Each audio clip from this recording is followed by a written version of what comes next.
Good day, everyone. Our topic that we're going to discuss is about global migration. The reporters of it are Pamela Sitjar, Elizabeth Sollano, and Mhyka Mae Tamayo. Now, let's start. The topic is global migration. Global migration is traveling one place to another. They want to migrate wherever they want to go, whether it is temporary or permanent. It depends on the situation of the travelers. According to Nayib Bukele, so if people have an opportunity for a decent job, a decent education, a decent healthcare system, and security, I know that forceful migration will be reduced to zero. So, I agree on that statement kasi nga, if wala naman tayo nakikitang mali sa isang lugar na yon, kung napupunan niya lahat ng pangangailangan natin, hindi na tayo lilipat pa sa ibang lugar. Kasi nga, okay na tayo sa lugar na kung saan meron tayo, na provide niya yung pangangailangan natin, na hindi na natin kailangan hanapin pa sa iba. After we know the definition of global migration, let's proceed with a variety of scales of migration. The first one is intercontinental. It means the movement of people from one continent to another continent. We all know that we have 7 continents in the world, and these are the North America, South America, Europe, Asia, Africa, Antarctica, and Australia. So, for an example, nandito ako sa Pilipinas, and Pilipinas is in the Asia continent. If I go on Brazil, Brazil is on the South America continent. So intercontinental works because I move from one continent to another continent.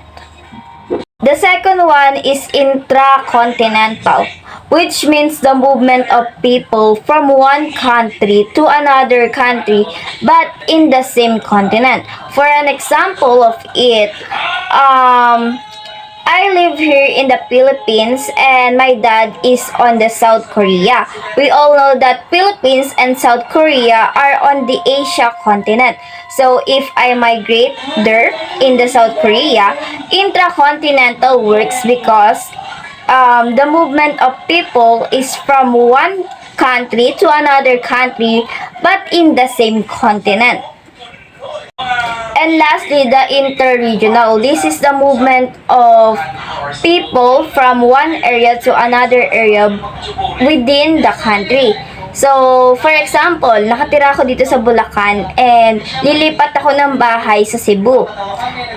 Alam naman natin na yung Bulacan and Cebu is in the Philippines country. So, interregional works because lumipat lang naman ako within the country, hindi ako lumabas ng bansa natin. After we discuss the variety of scales of migration, let's proceed with the 2 types of migration. These are the internal migration and international migration. So, when we say internal migration, this is the movement of people from one place to another within the country. So, it is similar with interregional because sa loob lamang ng bansa nangyayari ang paglipat. At ang international migration naman, this is the movement of people from one country to another country. So, ito yung kabaliktaran naman ng internal migration because lalabas tayo ng bansa para mangyari itong international migration. So, meron tayong 3 migration na nakapaloob sa internal migration. And these are the rural-urban migration, the seasonal migration, and the planned migration. So, rural-urban migration, these are the movements of people from rural areas to urban areas. So, from its meaning, ito yung paglipat ng tao from probinsya to Maynila. Kadalasan nilang dahilan dito ay upang mas tumaas ang kanilang sahod, makahanap ng trabaho, at makatulong sa kanila upang mas gumanda ang kanilang buhay.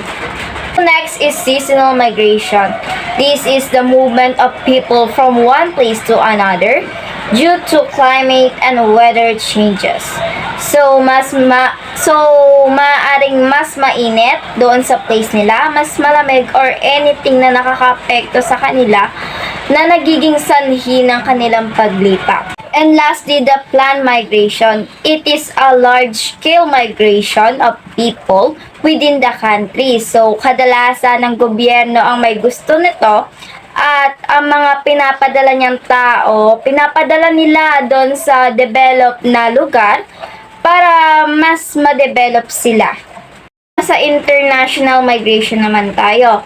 Sa international migration, meron tayong 5 factors or 5 types of international migration, and these are the immigrants, the temporary migration, the illegal migrants, petition, and refugees.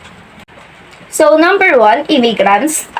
This is the movement of people from one country to another country, and they move permanently.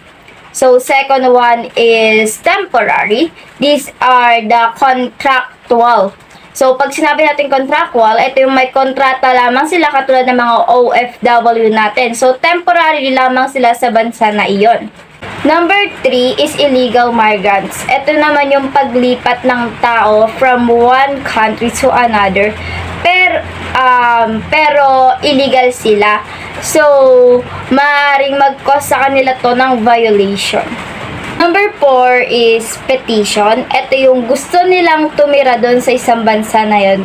Pero, kailangan nila dumaan sa proseso. Ito nga tinatawag natin na family-based visa and employment-based visa. So, pag sinabi natin family-based visa, ito yung pagtira ng buong pamilya natin sa isang country na yun. So, lilipat na talaga kayo permanently. And kapag naman sinabi natin employment-based visa, it is for work only. And lastly, the refugees. Ito naman yung ayaw na nilang bumalik dito sa country natin. Mas gusto nila sa ibang bansa or sa ibang lugar. Why do people migrate? Because of employment, business, marriage, education, and lack of security. Employment dahil mas malaki ang sahod sa ibang bansa at madali lamang kumuha ng trabaho kahit hindi nakapagtapos ng pag-aaral. Business dahil mas malaki ang magiging interes nila, umandarayuan sila sa ibang bansa at mas lalago pa ito. Marriage dahil merong mga tao na gustong magpakasal ng same-sex kaya sila nandarayuhan dahil dito ay hindi pwede, doon ay pwede. Education dahil doon sa ibang bansa ay kompleto sa kagamitan samantalang dito ay limited lamang at hindi pa lahat ay nakakagamit. Sa ibang bansa ay kompleto at magagamit mo pa upang magawa ang iyong mga gawain. Lack of security dahil sa kakulangan ng seguridad tulad sa Ukraine, nagsilikas sila at naghahanap ng lugar upang magliligtas sa bakbakan. Kaya ito ang nasabi naming positive effects dahil sa ibang bansa ay malaki ang sahod, marami opportunities at safe ang lugar, kaya maraming kababayan natin na mas ginugusto mag-ibang bansa kaysa magstay sa ating lugar. Kaya naman ito ang naging negative effects dahil sa marami na ang nangingibang bansa ay tumataas ang populasyon, language barriers dahil sa ang iba ay nakakalimutan na ang sariling wika, overcrowding dahil sa dami ng tao at diskriminasyon sa lugar. And that's all. Thank you for listening.